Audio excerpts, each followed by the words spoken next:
Assalamualaikum warahmatullahi wabarakatuh. Salam dan bahagia. Salam guru penggerak. Salam merdeka belajar. Bapak, Ibu, dan rekan semua, izinkan melalui video singkat ini saya mengungkapkan refleksi saya terhadap pemikiran-pemikiran dari Ki Hajar Dewantara. Setiap apapun yang dilakukan pendidik akan menarik perhatian dan contoh bagi murid. Pendidik tidak bisa memerintahkan murid untuk melakukan hal-hal yang pendidik sendiri belum memberikan contoh kepada murid. Pendidik harus memberi wawasan pengetahuan kepada murid. Sebisa mungkin pendidik menanamkan pendidikan kepribadian kepada murid, meskipun tidak secara langsung.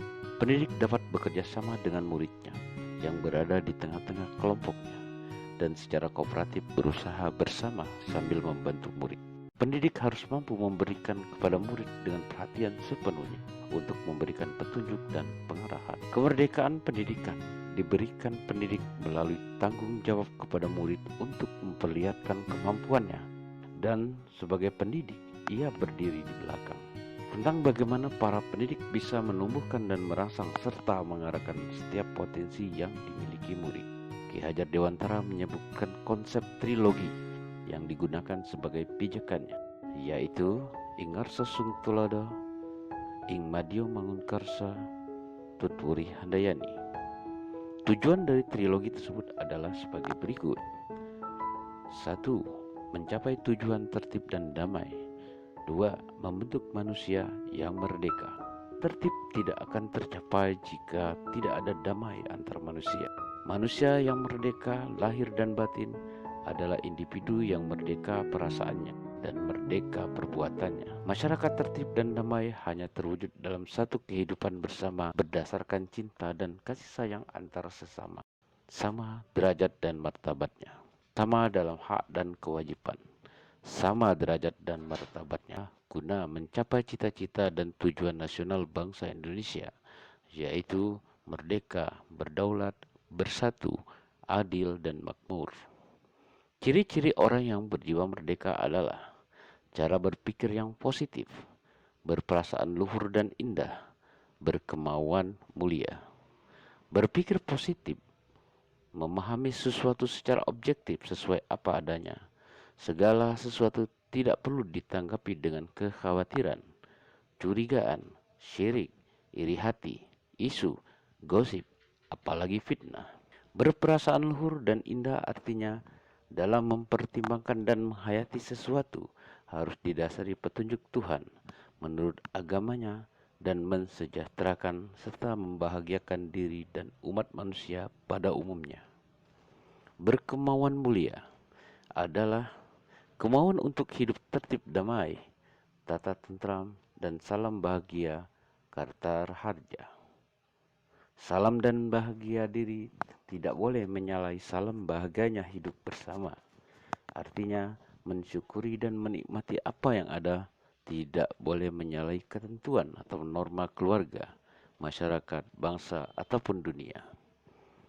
Berpikir positif dan bersemangat optimis artinya orang yang merdeka selalu menghindari pemahaman secara negatif dan dalam berusaha selalu optimis akan berhasil.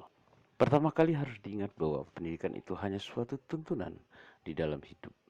Tumbuhnya anak-anak kita artinya bahwa hidup tumbuhnya anak itu terletak di luar kecakapan atau kehendak kita kaum pendidik. Anak-anak itu sebagai makhluk, manusia dan benda hidup, sehingga mereka hidup dan tumbuh menurut kodratnya sendiri. Kekuatan kodrat yang ada pada anak-anak itu tiada lain ialah segala kekuatan yang ada dalam hidup batin dan hidup lahir dari anak-anak itu karena kekuasaan kodrat. Anak-anak itu sebagai makhluk manusia dan benda hidup, sehingga mereka hidup dan tumbuh menurut kodratnya sendiri. Kekuatan kodrat yang ada pada anak-anak itu tiada lain ialah segala kekuatan yang ada dalam hidup batin dan hidup lahir dari anak-anak itu karena kekuasaan kodrat.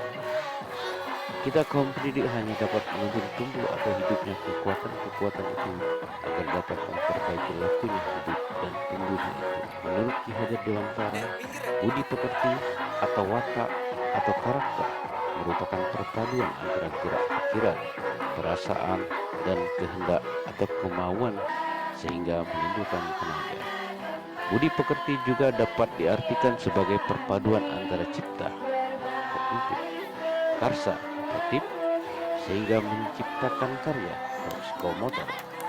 Sedih merupakan perpaduan harmonis antara cipta dan karsa, demikian pula bahagia. Keluarga menjadi tempat yang utama dan paling baik untuk melatih pendidikan sosial dan karakter baik bagi seorang anak. Keluarga merupakan tempat bersemayamnya pendidikan yang sempurna bagi anak untuk melatih kecerdasan budi pekerti. Alam keluarga menjadi ruang bagi anak untuk mendapatkan teladan, tuntunan, pengajaran dari orang tua. Kita adalah keluarganya dan kita juga orang tuanya.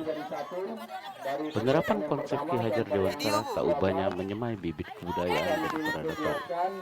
Mari kita siapkan lahan garapan kita.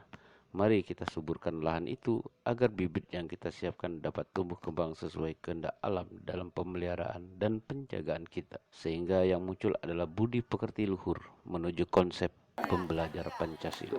Transformasi pendidikan yang kita cita-citakan bersama hanya bisa terwujud di saat semua pemangku kepentingan berorientasi pada murid.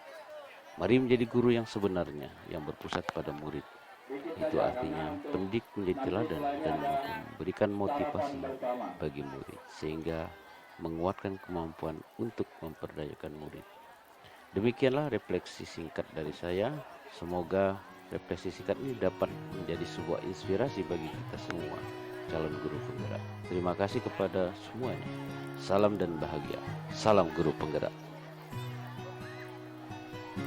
Terima kasih atas dukungan dan perhatian. Wassalamualaikum warahmatullahi wabarakatuh.